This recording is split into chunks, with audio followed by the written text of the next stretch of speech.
All right, good morning, y'all. My name is Julia Ballard. Some of y'all know me, and some of you are just meeting me. This is my persuasive speech that I'm doing for my speech class, and you'll find a common theme with me. Last time I did something concerning veterans, and it's a common theme with me because my husband is a veteran, and so these subjects they're just important to me because I seek help for him and help for the family, things like that, and so. If you see me again, it'll be something else I'm discussing again concerning veterans. And so I wanted to speak to you guys today about legalizing marijuana for veterans, okay? I personally don't dibble and dabble with it at all, but I do see the benefits of it, especially compared to the different drugs that come in the house, that come from the VA. So I do see the benefits of it. So if you are a veteran, can you raise your hand? So we have 3 veterans. If you know a veteran, y'all know veterans, y'all know them. If you're married to a veteran. So I did mention last time as well, we are in a military town. So a lot of us know veterans, we're married to veterans, or we are veterans. And so these things are important to veterans, and we have to think about these things. And so I just want to begin with saying, do you remember being in school and we had McGruff the crime dog, and he would say, marijuana is a gateway drug, right?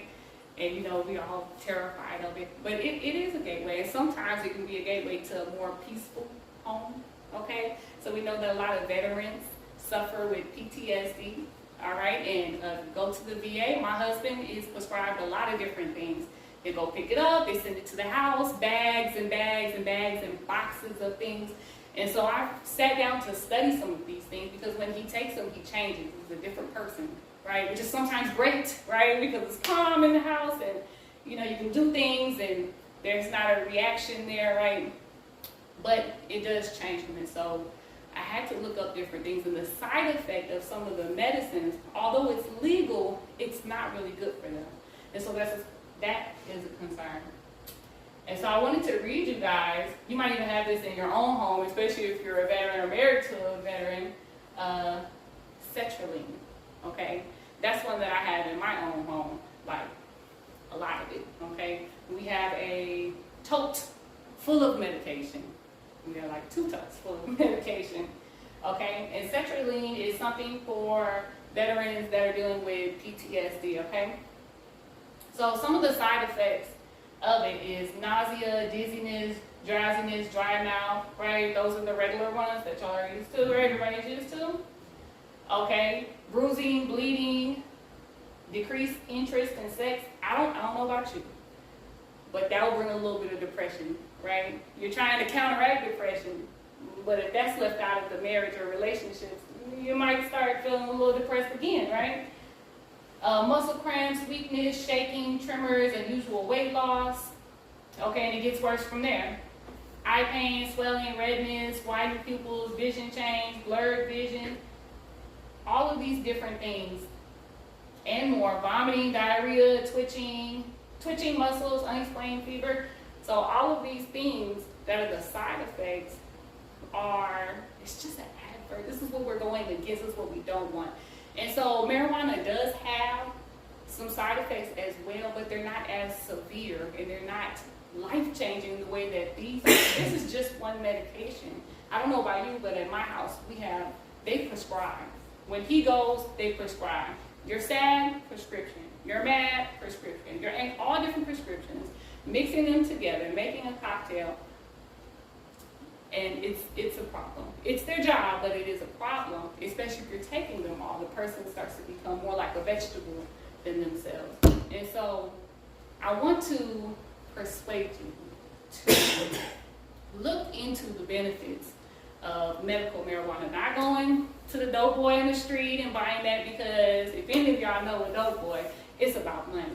And so they add things and do different things that will cause trouble as well. I'll say this, I heard from a ex-dope boy, right? He used to spray he'll lay his weed out and then he'll spray it with roach spray.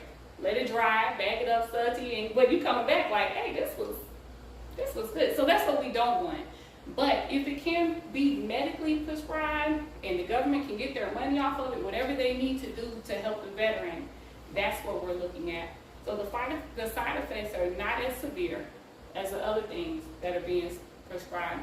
And also, I noticed that the VA likes to use medication that has, maybe you can use in different ways. So for instance, there may be a medication that you can use for allergies, but also used for PTSD.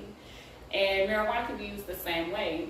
So this can be used for PTSD, as well as, I say this when my husband was sick, he had cancer. Instead of them giving him the things he needed, that medication that he needed for nausea, they could have used the same thing for that nausea, right? And so, double time, kill two birds with one stone. It can work that way as well. So that it's a more natural way to get the effect that's needed. If the government can get their money from it and they can be happy, that would be beautiful as well. And what I think that we need to do, especially if we are close to a veteran, because the veterans often will not do this, you can always write a letter, right? You can write a letter to the higher ups and to the Congress people and so on and so forth, and just keep pressing and keep pushing and keep researching and seeing what we can do to add more natural things, not just marijuana, but more natural things to benefit the veteran. Okay? That's my speech.